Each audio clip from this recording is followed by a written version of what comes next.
সংবাদ সবাইকে স্বাগত জানাচ্ছি। আমি ফিরোজ তোহা। শুরুতেই সংবাদ শিরোনাম জানিয়ে দেব এই মুহূর্তে হাতে পাওয়া সর্বশেষ গুরুত্বপূর্ণ আপডেট বাংলা সংবাদ। শুরুতেই থাকছে চাঞ্চল্যকর তথ্য। ভারত ছেড়ে কোথায় যাচ্ছেন শেখ হাসিনা? ছাত্র জনতার গণ আন্দোলনে শেখ হাসিনা ভারতে পালিয়ে যান। এরপর থেকে ভারতেই রয়েছেন তিনি। এখন প্রশ্ন হলো, সেখানে আর কতদিন থাকতে পারবেন তিনি? জল্পনা উঠেছে অচিরেই ভারত ছাড়তে হবে শেখ হাসিনাকে।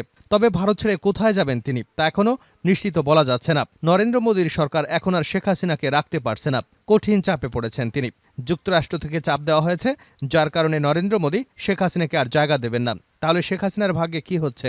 ডক্টর ইউনূস কি তাকে দেশে ফিরিয়ে এনে শাস্তি কার্যকর করবেন, নাকি অন্য কোনো দেশে পালিয়ে যাবেন? প্রিয় দর্শক, এ বিষয়ে থাকছে তথ্যমূলক আলোচনার সঙ্গে থাকুন।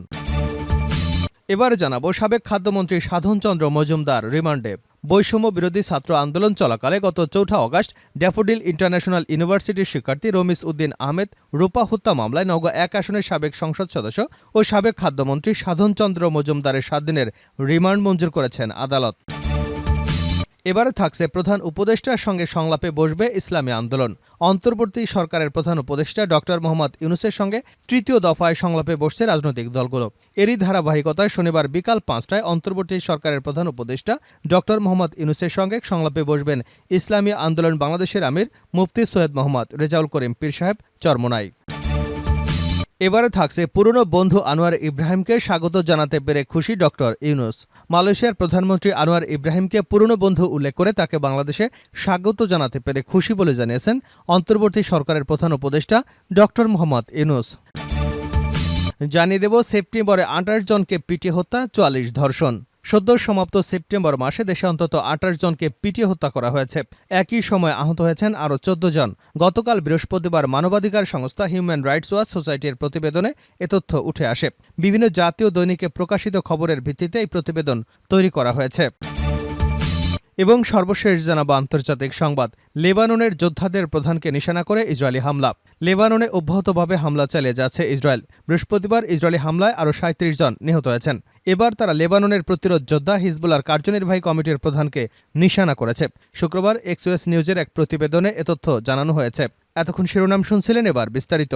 প্রিয় দর্শক, আপনি যদি এই চ্যানেলে নতুন হয়ে থাকেন, ভিডিওটি দেখতে দেখতে চ্যানেলটি সাবস্ক্রাইব করে আমাদের সঙ্গে থাকুন। আর এই ভিডিও সম্পর্কে আপনি আপনার মূল্যবান মতামতটি কমেন্ট বক্সে জানিয়ে দিন। আর হ্যাঁ প্রিয় দর্শক, জানিয়ে দিন ভিডিওটি কোথা থেকে দেখছেন। ভারত ছেড়ে কোথায় যাচ্ছেন শেখ হাসিনা?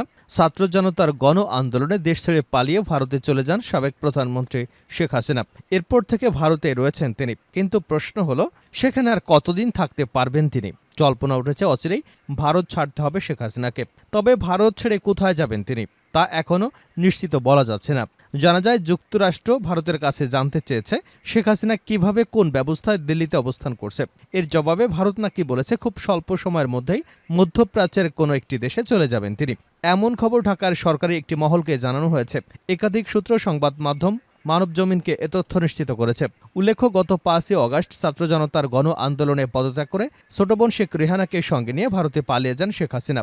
বাংলাদেশের সামরিক বাহিনীর একটি বিমানে তিনি দিল্লির কাছে গাজিয়াবাদের হিন্দন বিমান ঘাঁটিতে অবতরণ করেন।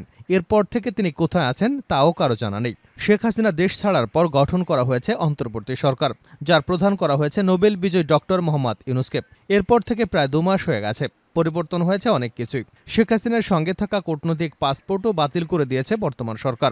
এ ধরনের পাসপোর্টধারীরা ভিসা ছাড়া ভারতে ৪৫ দিন বৈধভাবে থাকতে পারবেন। কিন্তু শেখ হাসিনার প্রায় ২ মাস ধরে ভারতে অবস্থান করছেন। কূটনৈতিক পাসপোর্ট তার বৈধভাবে অবস্থানের মেয়াদও শেষ হয়ে গেছে। এখন তারা দেশটিতে কিভাবে অবস্থান করছেন তা পরিষ্কার নয়। সাবেক খাদ্যমন্ত্রী সাধন চন্দ্র মজুমদার রিমান্ডে। বৈষম্য বিরোধী ছাত্র আন্দোলন চলাকালে গত ৪ আগস্ট ড্যাফোডিল ইন্টারন্যাশনাল ইউনিভার্সিটির শিক্ষার্থী রমিজ উদ্দিন আহমেদের হত্যা মামলায় নওগাঁ ১ আসনের সাবেক সংসদ সদস্য ও সাবেক খাদ্যমন্ত্রী সাধন চন্দ্র মজুমদারকে ৭ দিনের রিমান্ড মঞ্জুর করেছেন আদালত। শুক্রবার ঢাকার মেট্রোপলিটন ম্যাজিস্ট্রেট সাইফুদ্দিন হোসেনের আদালত শুনানি শেষে এ রিমান্ডের আদেশ দিয়েছেন।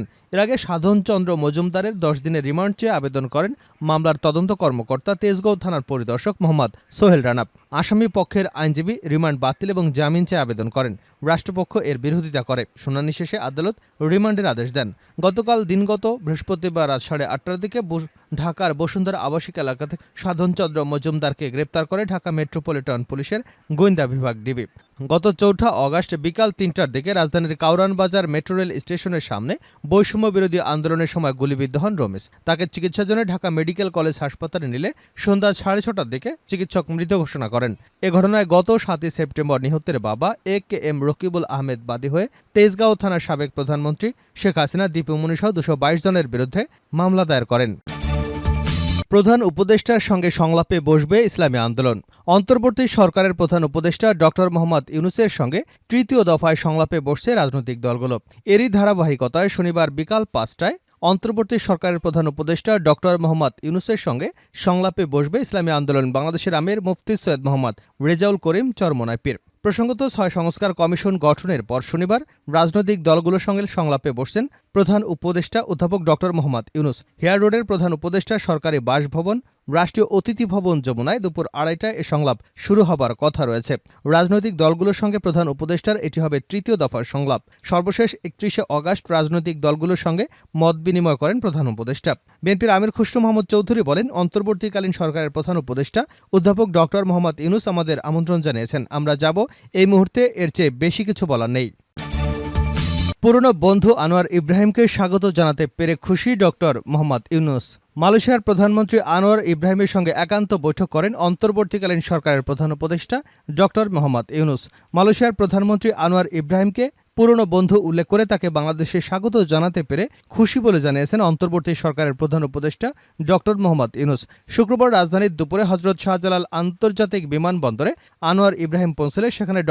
মোহাম্মদ ইউনূসের সঙ্গে তার সংক্ষিপ্ত বৈঠক অনুষ্ঠিত হয়। প্রধান উপদেষ্টার প্রেসউইং থেকে এ তথ্য জানানো হয়েছে। প্রধান উপদেষ্টা তার পুরনো বন্ধু আনোয়ার ইব্রাহিমকে ঢাকায় স্বাগত জানাতে পেরে খুশি হয়েছেন বলে জানিয়েছেন। বৈঠকে তার নেতৃত্বাধীন বিপ্লব, ছাত্র ও জনগণের আত্মত্যাগ এবং বিগত সরকার কর্তৃক সংগঠিত গণহত্যা নিয়ে সংক্ষিপ্ত বক্তব্য রাখেন উপদেষ্টা। প্রধান উপদেষ্টা মালয়েশিয়া বিশ্ববিদ্যালয় এবং দেশটির নেতাদের সঙ্গে তার দীর্ঘ সম্পর্ক নিয়ে কথা বলেছেন। তারা একই গাড়িতে চড়ে দ্বিপাক্ষীয় ভেন্যুতে গিয়েছিলেন তাদের ঘনিষ্ঠ বন্ধুত্বের প্রকাশে। এর আগে সংক্ষিপ্ত সফরে ঢাকা আসেন মালয়েশিয়ার প্রধানমন্ত্রী আনোয়ার ইব্রাহিম। ড. মোহাম্মদ ইউনূস অন্তর্বর্তীকালীন সরকারের প্রধানের দায়িত্ব নেবার পর বিশ্বের প্রথম শীর্ষ নেতা হিসেবে বাংলাদেশে এলেন মালয়েশিয়ার প্রধানমন্ত্রী। লেবাননের যোদ্ধাদের প্রধানকে নিশানা করে ইসরায়েলি হামলা। লেবাননে অব্যাহতভাবে হামলা চালিয়ে যাচ্ছে ইসরায়েল। বৃহস্পতিবার ইসরায়েলি হামলায় আরও 37 জন নিহত হয়েছে। এবার তারা লেবাননের প্রতিরোধ যোদ্ধা হিজবুল্লাহর কার্যনির্বাহী কমিটির প্রধানকে নিশানা করেছে। শুক্রবার এক্সিওস নিউজের এক প্রতিবেদনে এ তথ্য জানানো হয়েছে।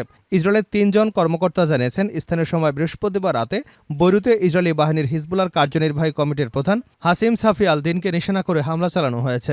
প্রতিবেদনে বলা হয়েছে, সাফি আল দিন হিজবুল্লাহ নেতা হিসেবে হাসান নাসরুল্লাহর স্থলাভিষিক্ত নেতৃত্বস্থানীয় ব্যক্তিত্ব। ইসরায়েলি কর্মকর্তা জানান, তিনি ভূগর্ভস্থ একটি বাংকারে ছিলেন।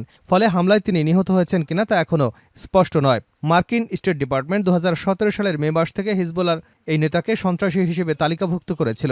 এর আগে হিজবুল্লাহর প্রধান হাসান নাসরুল্লাহকে হত্যার পর মধ্যপ্রাচ্যে আতঙ্ক ছড়িয়ে পড়ে। ফলে গোপন এবং নিরাপদ আশ্রয় সরিয়ে নেওয়া হয় ইরানের সর্বোচ্চ ধর্মীয় নেতা আয়াতুল্লাহ আলী খামেনিকে। ইরানের অভ্যন্তরীণ গোপন সংবাদের ভিত্তিতে অবগত এমন 2 জন আঞ্চলিক কর্মকর্তা বার্তা সংস্থা রয়টার্সকে জানান, সর্বোচ্চ ধর্মীয় নেতা আয়াতুল্লাহ আলী খামেনিকে দেশের ভেতরে একটি নিরাপদ স্থানে সরিয়ে নেওয়া হয়েছে। হিজবুল্লাহর প্রধান হাসান নাসরুল্লাহকে হত্যা করা হয়েছে। এমন খবর জানার পরই এ পদক্ষেপ নেওয়া হয়। হিজবুল্লাহর প্রধান হাসান নাসরুল্লাহকে হত্যার পর রাজধানী তেল আবিব থেকে জাতির উদ্দেশ্যে ভাষণ দেন ইসরায়েলি প্রধানমন্ত্রী বেঞ্জামিন নেতানিয়াহু। এ ভাষণ ছিল দম্ভ, হুমকি এবং হুঁশিয়ারিতে পরিপূর্ণ। কোনো রাগঢাক ছাড়াই আয়াতুল্লাহ আলী খামেনিকে উদ্দেশ্য করে নেতানিয়াহু বলেন, যারা আমাদের আঘাত করে আমরা তাদের পাল্টা আঘাত করি। ইরান বা মধ্যপ্রাচ্যে এমন কোনো জায়গা নেই যেখানে ইসরায়েলের দীর্ঘ হাত পৌঁছতে পারে না। বেঞ্জামিন নেতানিয়াহু সরকারের এমন হুমকির পর ধারণা করা হচ্ছে এবার ইহুদি সংখ্যাগরিষ্ঠ দেশটি বন্দুক হয়তো খামেনির দিকে তাক করা হয়েছে। সামান্য কোনো ভুল কিংবা ইরানি গোয়েন্দাদের বিশ্বাসঘাতকতায় প্রাণ হারাতে পারেন প্রতিরোধ যুদ্ধের নেতৃত্ব দেওয়া আয়াতুল্লাহ আলী খামেনি।